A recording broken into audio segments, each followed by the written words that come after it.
Hey, good morning, world. Today, the day after my birthday, and man, am I excited for the vision of the future. Now, today I started my morning off in the Word, and how I do it, how I have been doing it, and maybe I find a better way.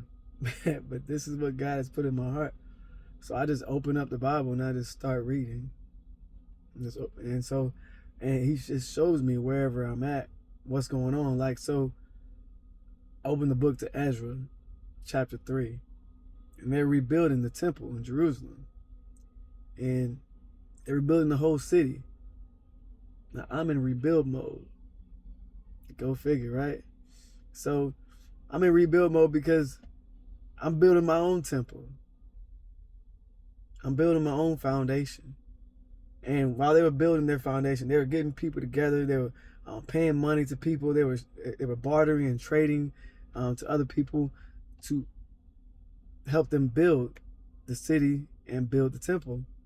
And there were some other teammates that came. I said teammates. There's some other people from another town that came over, and they said, "Hey, man, I want to help you guys too."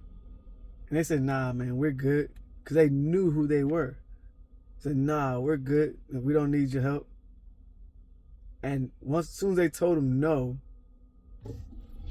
they went on to write a letter to the king, and they said, "Hold up."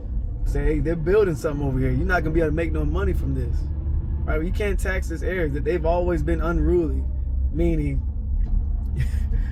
not able to fit in, and that's been my mo. Like every job, military included, has been he doesn't fit in.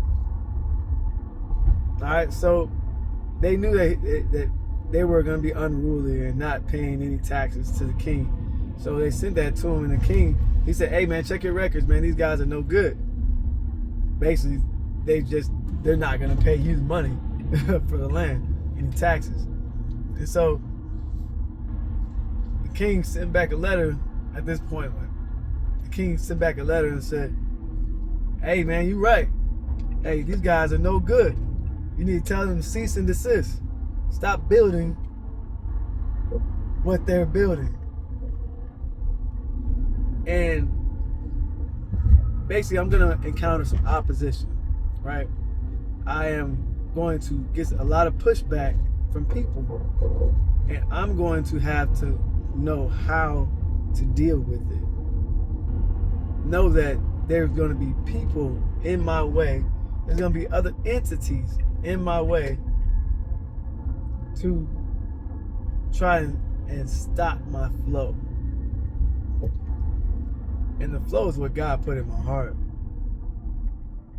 Because if it wasn't for Him, I wouldn't have the vision or the understanding that I have now. Uh, I corrected myself when I said vision now, because vision is overrated. Overrated. There's a point where your vision must be created, but we tend to put a lot more effort, at least on my behalf. I put a lot of effort in achieving this vision as opposed to seeking God and trusting Him that He will help create the opportunities that I need in order to give Him the glory. Because it's not supposed to be me. And throughout all of the world, all the media that you will encounter, you will experience that about self-empowerment. You've heard it about self-empowerment, and boy, is it a buzzword? Is it something that really moves the needle for a lot of people like myself, who wasn't succeeding? At least I thought I wasn't succeeding when I saw that my life was going to take a drastic change. I thought it was supposed to be in the military. I swear I did. But I wrote about it in my book, When You Know Better, You Do Better, about my situation in the warrant officer school and how I'm no longer a warrant officer. I didn't retire as a warrant officer. And it was a situation that happened. And after that happened, I turned to my own understanding. I did, and the Bible says, lean not on your own understanding. And that's what I did for, man, so many years.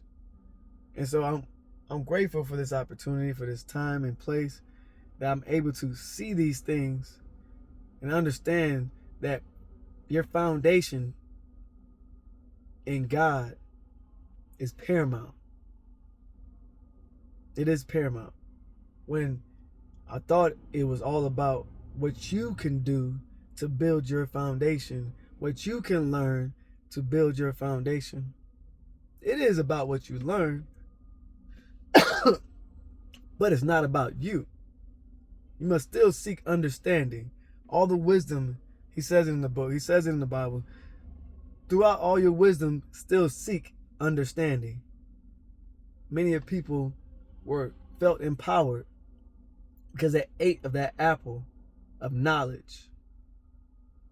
And that's another thing. The internet is that apple for so many people. To bite off on that apple every day, to search, to get answers, and they think that that is their God. Or they replace that with their God. It's coming, and it's showing. It's been around, and it's been in the mindset of a lot of people to look at technology as the ace in the hole, and that's what they're going to look for to be able to fulfill themselves. Even I had that thought, like people getting implants, getting chips in their bodies, and so on and so forth. I'm like, man, is that the worst thing? Is that man? Without technology, we still got life, we still got love, we still got energy.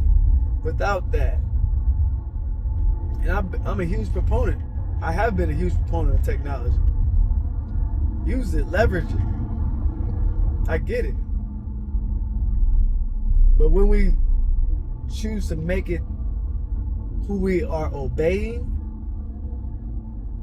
now that is where I've learned to pause, sit back, reflect for a minute, like, hold up. Is this me? Is this God in me? No, it's not. So I've had to pause on that. I'm just so thankful for me to be able to see the light. For the Lord is my light and my salvation. Whom shall I fear? The Lord is the strength of my life. Of whom shall I be afraid? Come on now. We have to be able to love on what God has put into our heart, God has put into our spirit, and relax. That's something that has been hard for me to do.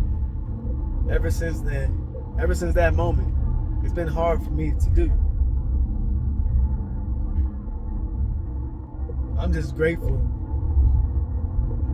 for change. How hard is it to change? It's not hard for me to change. I see the problem.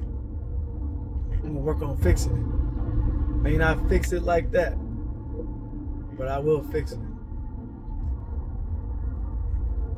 I love life, love God, has put me in this life. I love my family. My family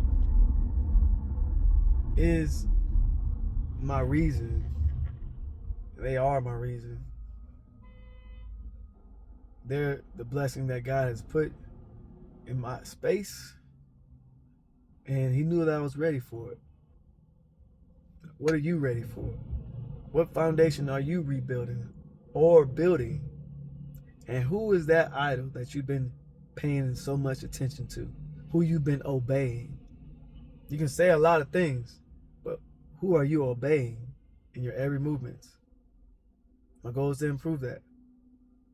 Much love, everybody.